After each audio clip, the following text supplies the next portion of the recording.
एलोपोलीप्लोइडी।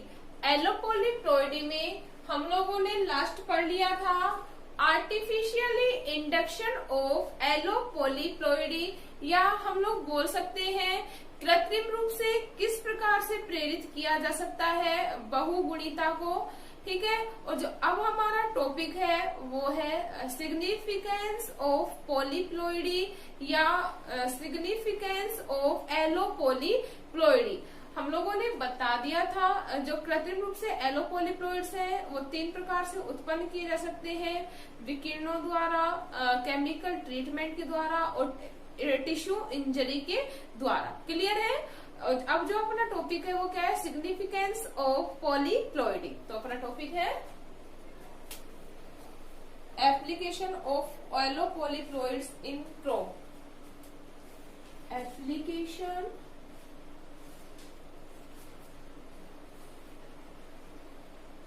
Of एलोपोलीप्लोइड्स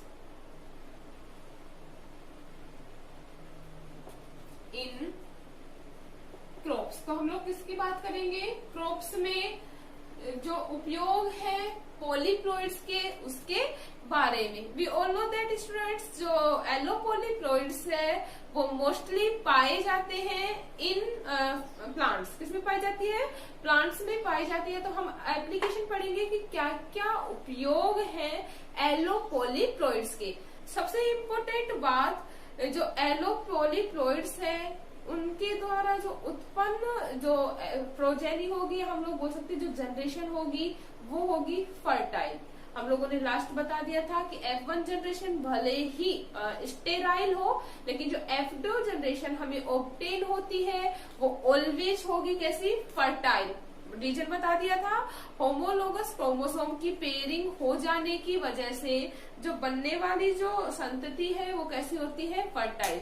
तो हम बोल सकते हैं इसका जो फर्स्ट और मेजर एप्लीकेशन है वो ये है कि इससे जो बनने वाली जो स्पीसीज होंगी वो कैसी होंगी, फर्टाइल। तो किसमें, fertile crop plant, crops plants obtained में, हासिल करने में किसका उपयोग किया जाता है, एलोपोलीप्लोइड्स।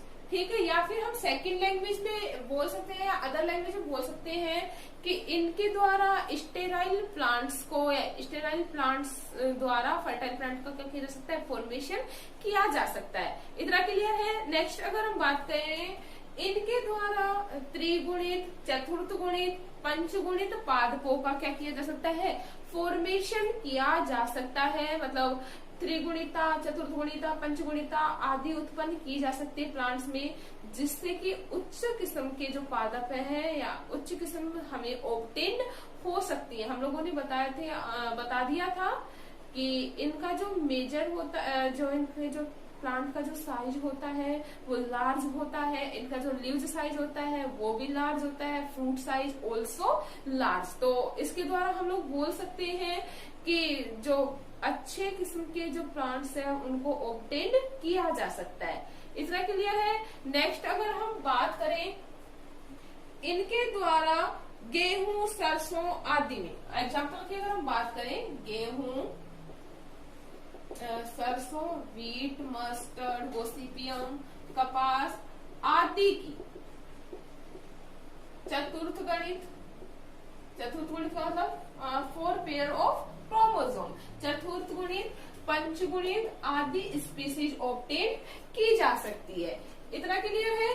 नेक्स्ट अगर हम बात करें पॉलीप्लोइड्स के द्वारा, किसके द्वारा, पॉलीप्लोइडी के द्वारा, सबसे इम्पोर्टेंट यूज है ये कि पॉलीप्लोइडी के द्वारा जो जंगली जातियां हैं उसको कृष्य जातियों में रूपांतरित किया जा सकता है, या हम लोग बोल सकते हैं जंगली जातियों को फसली जातियों के रूप में ऑब्टेन किया जा सकता है। जो यह प्रक्रिया होती है वो कहलाती है ग्राम्यन। क्या कहलाती है, ग्राम्यन कहलाती है।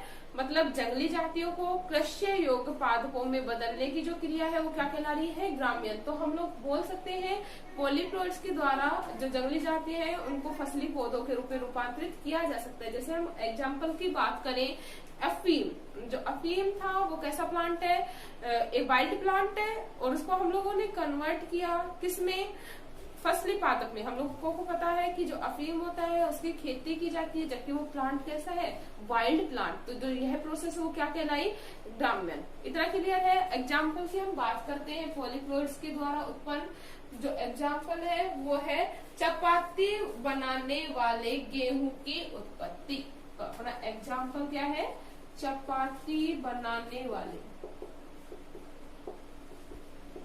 गेहूं की उत्पत्ति।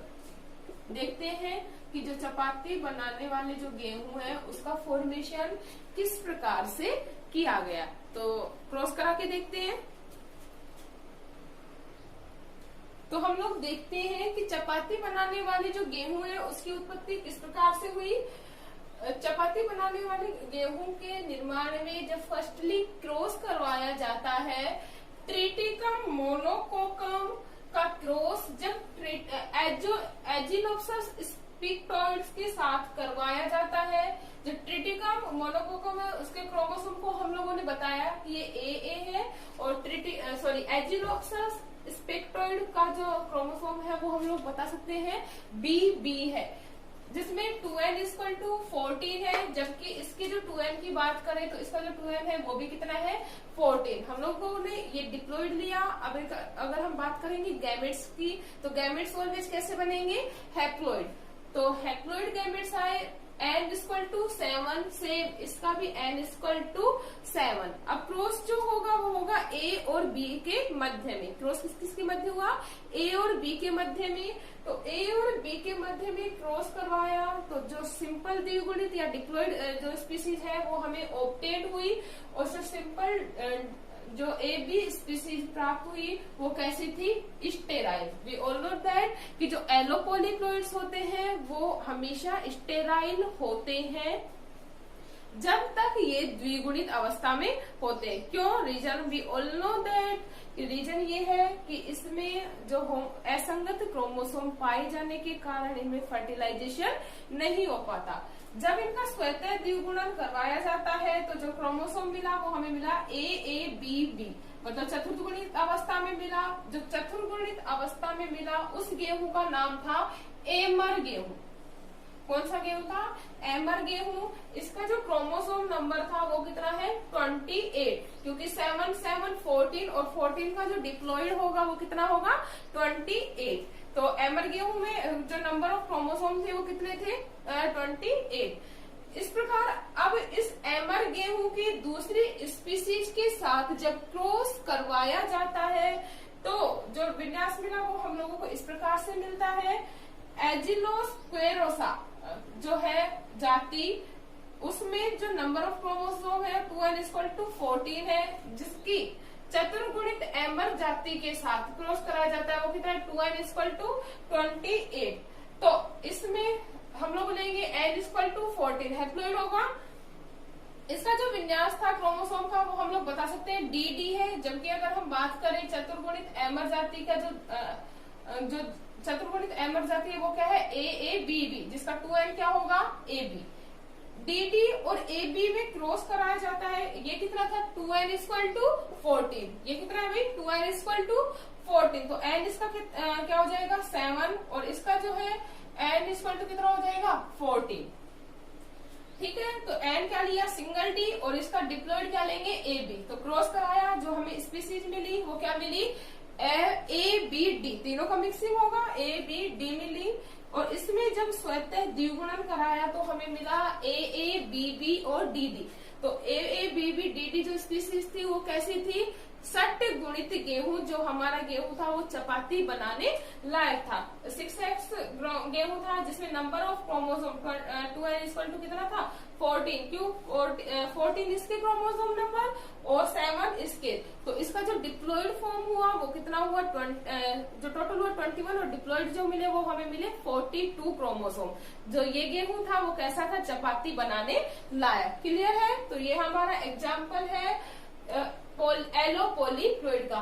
ट्रिटिकम मोनोकोकम का क्रॉस कराने से हम लोगों को लास्ट जो मिला वो क्या था, 60 गुणित गेहूं जो चपाती बनाने लायक था। इतना क्लियर है। तो ये हम लोग देख लिए हैं एग्जाम्पल ऑफ एलो पॉलीप्लॉइड्स। अब हम बात करेंगे पॉलीप्लॉइड इन ह्यूमंस। ह्यूमंस में क्या रोल होगा इसका।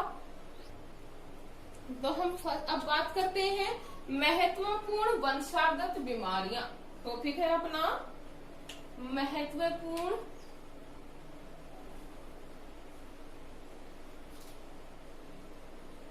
वंशागत बीमारियां।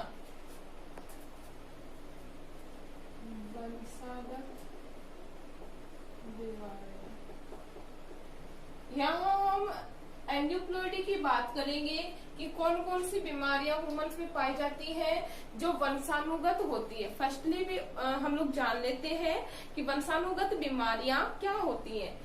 वे बीमारियां जो one generation to another generation transfer होती रहती है, उन डिजीज को क्या कहा जाता है, जेनेटिकली डिजीज। या हम लोग बोल सकते हैं वह बीमारियां, वे रोग जो एक पीढ़ी से दूसरी पीढ़ी में स्थानांतरित होते हैं, उन्हें वंशानुगत रोग कहा जाता है। मोस्टली हम यहाँ पे 3 रोग पढ़ेंगे। फर्स्ट जो है हमारा वो है टर्नर सिंड्रोम। फर्स्ट हम बात करते हैं पहले डाउन सिंड्रोम। सेकंड हम बोलेंगे क्लाइनफेल्टर सिंड्रोम।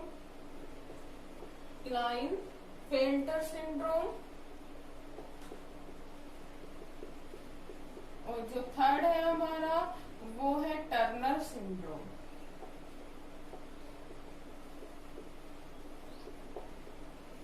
तो फर्स्ट हम लोग बात करते हैं डाउन सिंड्रोम की। तो जो डाउन सिंड्रोम है, इस प्रकार के रोग में 21वें गुणसूत्र में, मनुष्य में 21वें गुणसूत्र की अधिकता के कारण, 21वें गुणसूत्र की अधिकता के कारण यह रोग उत्पन्न होता है, मतलब 2n+1। तो इस रोग को हम बोल सकते हैं ट्राइसोमी। हम लोगों को पता है 2n+1 मतलब 3n। ठीक है। 21वें गुणसूत्र की अधिकता होने पर जो रोग होता है वो कौन सा होता है, डाउन सिंड्रोम। इस प्रकार का जो बच्चा होता है मंदबुद्धि, और इसके जो लक्षण दिखेंगे वो क्या दिखेंगे कि ये जो बच्चे होते हैं वो मंदबुद्धि होते हैं, इनका जो मुंह होता है वो खुला हुआ रहता है, जीभ जो होती है वो मोटी रहती है। तो ये लक्षण है किसके, डाउन सिंड्रोम के। नेक्स्ट अगर हम बात करें क्लाइनफेल्टर सिंड्रोम की, इस गुणसूत्र में भी, इसमें भी मनुष्य में लिंग गुणसूत्र में, इसमें लिंग सेक्स क्रोमोसोम में अधिकता के द्वारा, सेक्स क्रोमोसोम में अधिकता के द्वारा क्लाइनफेल्टर सिंड्रोम रोग होता है। इसमें एक्स गुणसूत्र की अधिकता होती है। तो जो टोटल क्रोमोसोम बनते हैं वो 47 हो जाते हैं, और जो क्रोमोसोम होता है उसका अरेंजमेंट इस प्रकार से होता है एक्स एक्स वाई, मतलब एक्स क्रोमोसोम नॉर्मली हम लोग जानते हैं एक्स वाई क्रोमोसोम होता है, लेकिन in Klinefelter syndrome disease X chromosome का क्या हो जाता है, द्विगुणन हो जाने की वजह से जो नंबर ऑफ क्रोमोसोम होंगे वो कितने हो जाते हैं, 47। तो ये जो दोनों डिजीज थी वो कैसी है, गुणसूत्र में वृद्धि की। कैसी है भाई, गुणसूत्र में वृद्धि के द्वारा होती है। नेक्स्ट अगर हम बात करें टर्नर सिंड्रोम की, तो यह जो रोग होता है वो पाया जाता है स्त्रियों में। इसमें पाया जाता है, स्त्रियों में पाया जाता है। इसमें एक लिंग गुणसूत्र की कमी आ जाती है। जो गुणसूत्र का जो विन्यास होता है X0। कैसा होता है, X0 होता है, मतलब जो नंबर ऑफ क्रोमोसोम हो जाते हैं वो हो जाते हैं 45। कितने हो जाते हैं, 45 हो जाती हैं। इस प्रकार के रोगग्रसित जो स्त्रियां होती हैं उनमें सेक्स ऑर्गन का डेवलपमेंट नहीं होता, सेक्स ऑर्गन डेवलप्ड नहीं होते हैं। कौन सा रोग होगा, टर्नर सिंड्रोम। क्लियर है? तो ये हमारा जो क्रोमोसोमल एब्रेशन टॉपिक था वो कंप्लीट हुआ।